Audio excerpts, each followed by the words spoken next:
Hello, everybody. This is Brian for Maximum Libertarian. I want to welcome you here to the YouTube channel.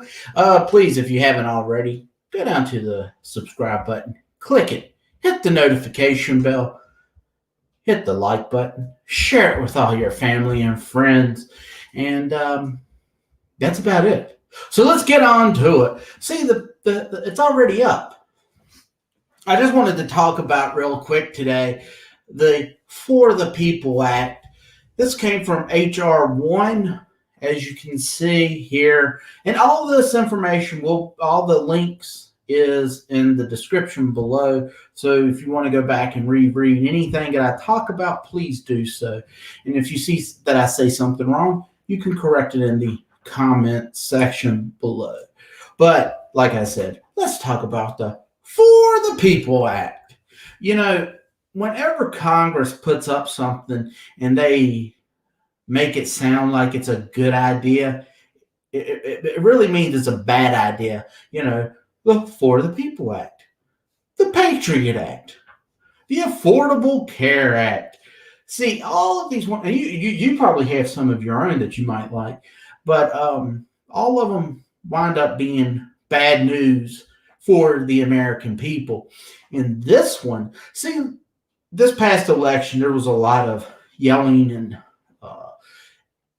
accusations being thrown around about the vote not being correct, and there might have been some irregularities and all that good stuff.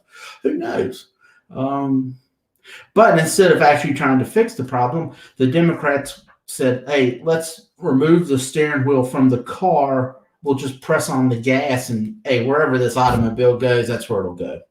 So let's read what the For the People Act is all about. The For the People Act is a bill introduced and passed by the House of Representatives in 2019 to expand voter rights, change campaign finance laws, to reduce the influence of money in politics, limit partisan gerrymandering, and to create new ethic rules for federal office holders.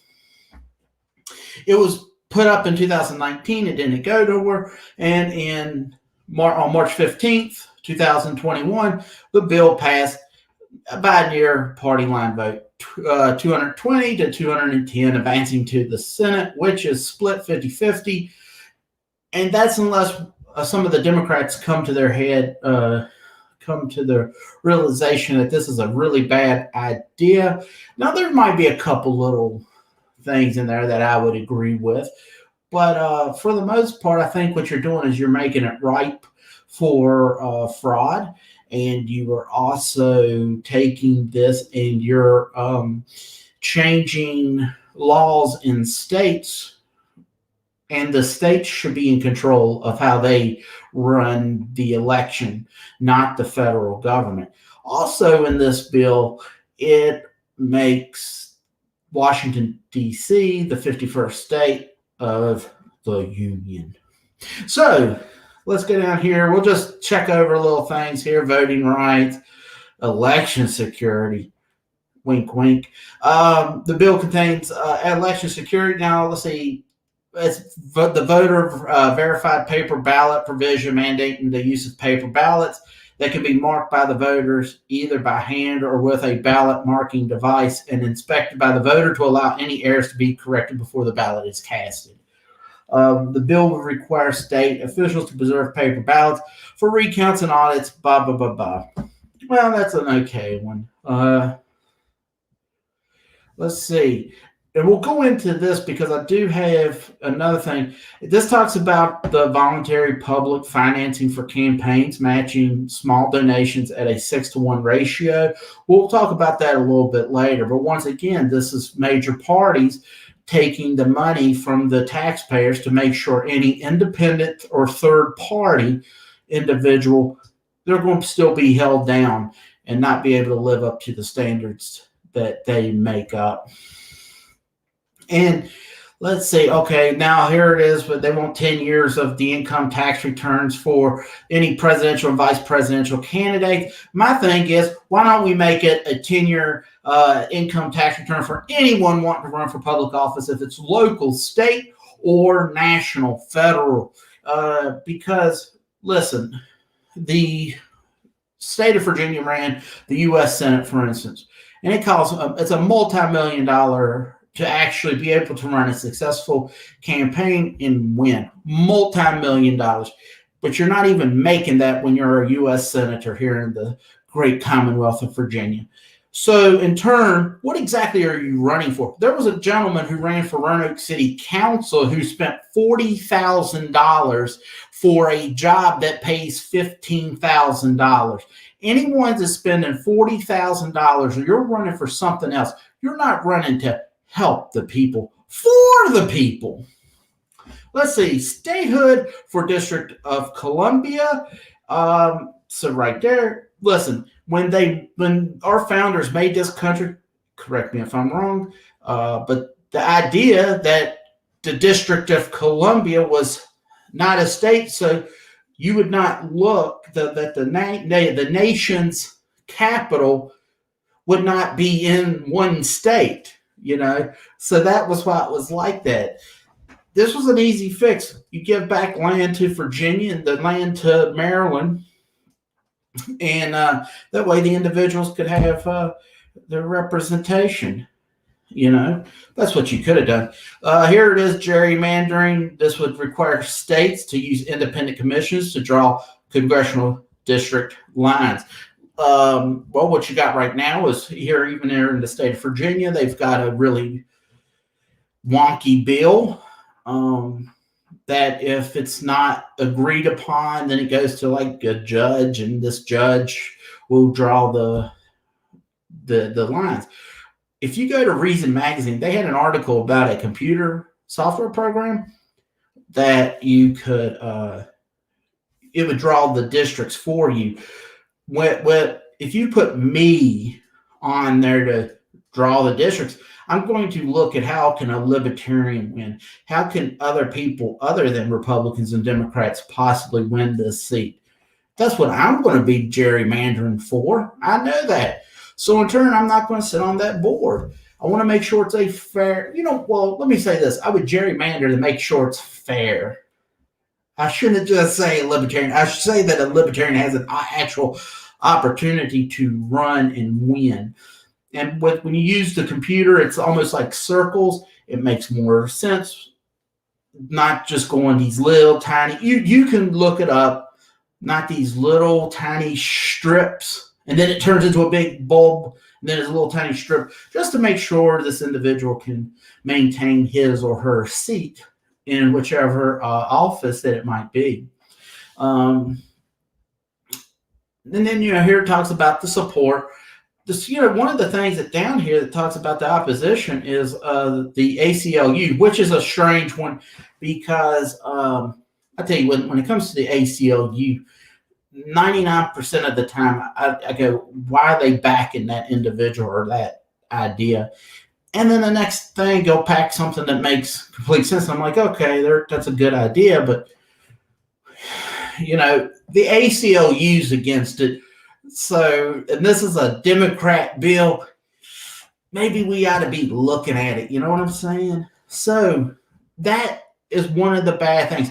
And people have got to know about this stuff and quit sleeping on this and quit going, well, they just passed that $1.9 trillion budget or bill, and I'm going to get $1,400. Well, that $1,400 is going to turn into paper. It's monopoly money, my friend. But what they do is they shine a light, and we look over, and then they do this. They take the integrity of the election from us, and then we're going to wake up, and we're like, why can't we get a victory for someone who really cares about for the people? This is why. Because we stay asleep. Stop. Look, and by no stretch of the imagination am I going to sit here and pretend that I'm the most intelligent at this stuff. There's so much gobbledygook here that half the time it's falling on your head and you're missing stuff. And I'm trying to stay educated, so I'm having to talk to my friends and the other people that are here on YouTube or in Discord or Facebook or whatever, and trying to understand this bill, like the good, the bad, all that good stuff. But, that's what's so frustrating to me right now. So let's go over here to heritage. This is why the ACLU is against it. It says, let's see, was there anything up here? Okay, well, HR1 HR1 forces taxpayers to finance politicians' campaigns. The bill contains two separate provisions that force taxpayers to fund political campaigns. First, the My Voice voucher redistributes $25 in taxpayer dollars to qualified individuals to give a political campaign in as little as $5 increments. The program is capped at $10 million in federal funds per participating state. The second provision allows any campaign that raises donations between the amounts of $1 and $200 to be able to match those donations with federal funding, dollar for dollar, up to 600%, i.e., 6-to-1 matching ratio. The matching contribution has a sliding scale based on previous election cycles, but no hard dollar amount cap. These provisions force taxpayers to fund candidates they disagree with. Imagine an American watching television during an election cycle seeing an advertisement from a politician who they oppose, knowing their hard-earned tax dollars are funding that very advertisement. That is a gross abuse of taxpayer funds. Isn't that strange? But that's what the ACLU dislikes about it. Eliminates the ability for the state to control their own elections, so that means drawing the lines. Look, states already gerrymander, but making it federal, we can't fix it if it goes federal. You got to fix it in the state level.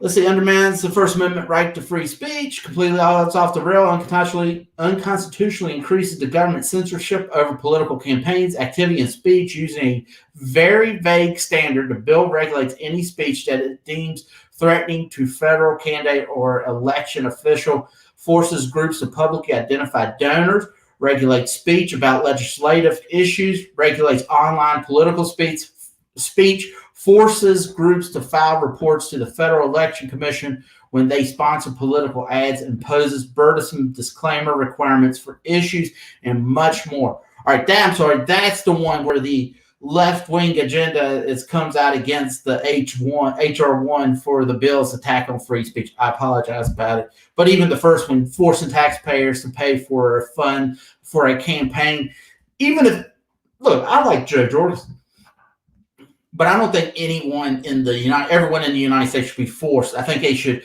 say, hey, I want to vote for her. I want to support her financially. That's how you do it, not by this stealing the money.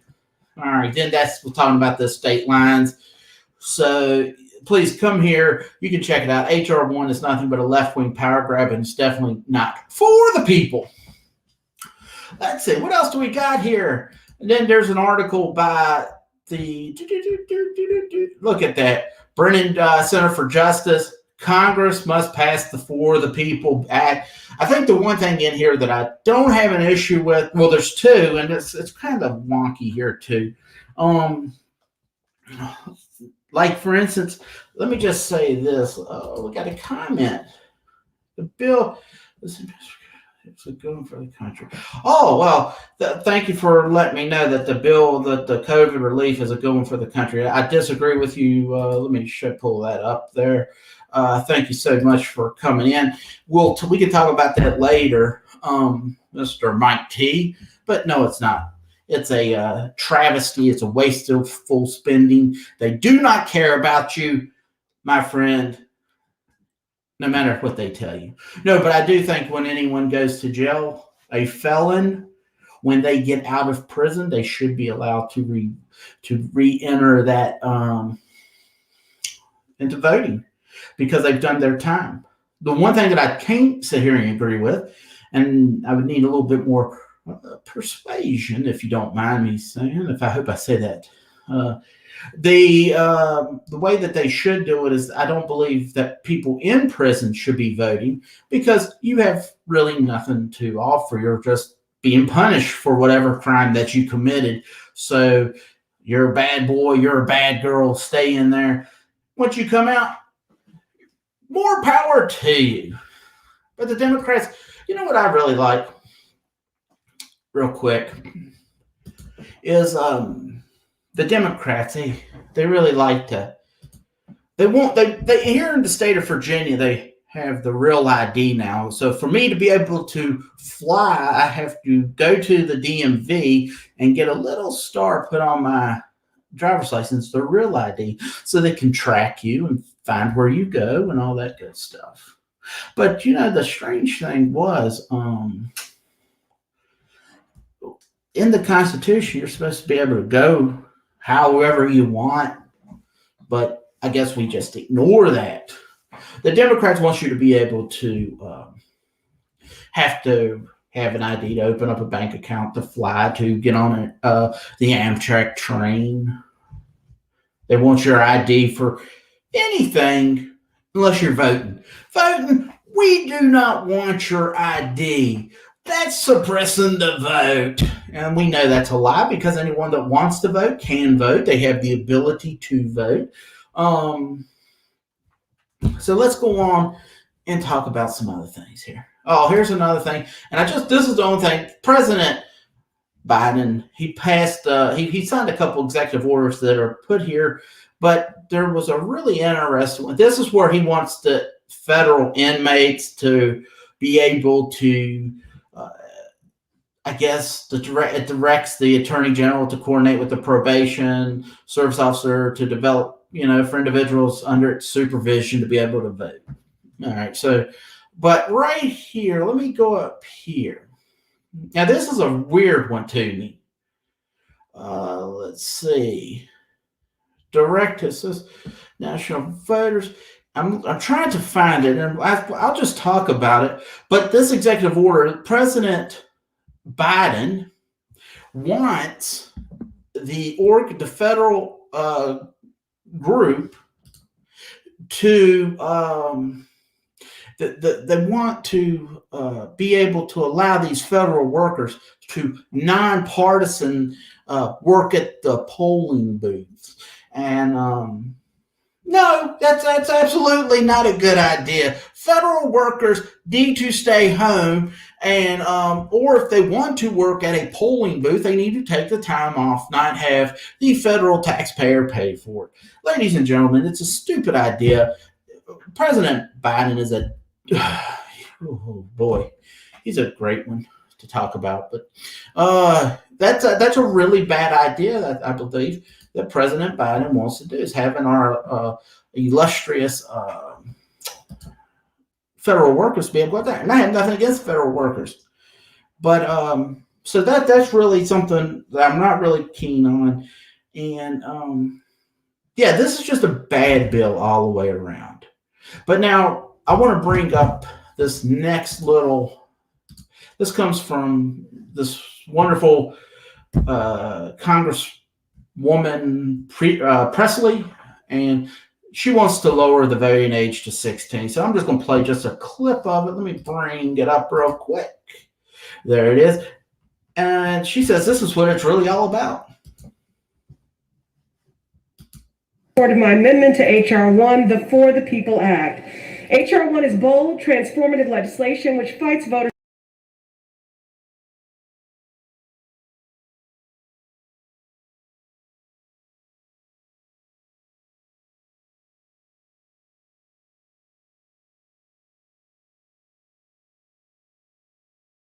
that young people continue to make to our democracy. By lowering the federal voting age from 18 to 16 years of age, my amendment would enfranchise young Americans to help shape and inform the policies that will set the course for our future. From police violence to immigration reform to climate change to the future of work and minimum wage, our young people are organizing, mobilizing, and calling us to action. They are at the forefront of social movements and have more than earned inclusion in our democracy. Mr. Speaker, 16 and 17-year-olds, constituents of mine, are supporting their families. They are working not for enrichment or to build a resume, but because they have no choice. Well, there you go. You can go watch the rest of this on the bill, what she has to say. But we have it so, it's weird now, the way we've got the ages.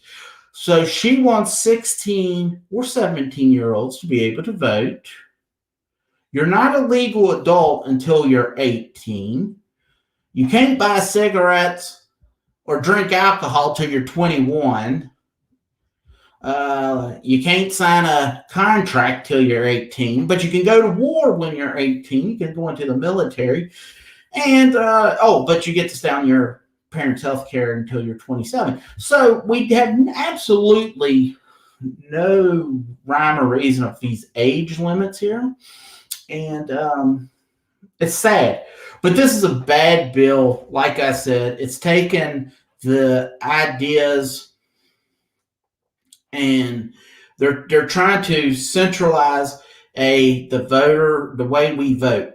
They're trying to make it easier for voter fraud, potential voter fraud. Because listen, it's always voter fraud. Anyone that tells you that it's not, Republicans try to do it, Democrats try to do it, independents try to do it, the progressives, everybody tries to somehow weasel and work the way to get in there so their person can win. Okay? But we, the citizens, must fight hard and make sure you're educated and know what bills are getting passed, because the great Commonwealth of Virginia passed a whole bunch of voter reform bills. And once again, mail-in ballots, extending the election day is now 15 days. See, the absentee ballot works. Going and voting works. We don't need to open it up. When people are hollering that there's fraud, there's not enough integrity in their system, we've got to, our elected officials should be working tirelessly to make sure that we are able to not be screwed and make sure it's a fair election. But what do I know? Because as Mike T said, the COVID relief bill was a good one for the country, but I guess he was asleep at the wheel because there's a lot of pork in it, and it's not good for the country. So let's all lock arms as the dollar is about to flip, and we can have shredded confetti made from $100 bills, because it's going to be useless here in the not too distant future. So look around, find some smart people, and say, hey, what are you doing? Because I want to be like you. You know what I'm saying? We're at the 23-minute mark. Oh, my goodness. I'm sorry I held you here so long. But please do your own research. Look up HR 1 and, call your congressperson. Get active. Get involved. And let's stop nonsense like this. Let's have some integrity here. Only we can stop the forest fires. You know what I'm saying? But until tomorrow, my friends, please go down there. Click that subscribe button. Hit the notification bell. Like and share. Send it to your friends. And, as that guy who trained Rocky said, always remember, Mickey loves you. But I don't. We're friends. See you tomorrow. Goodbye.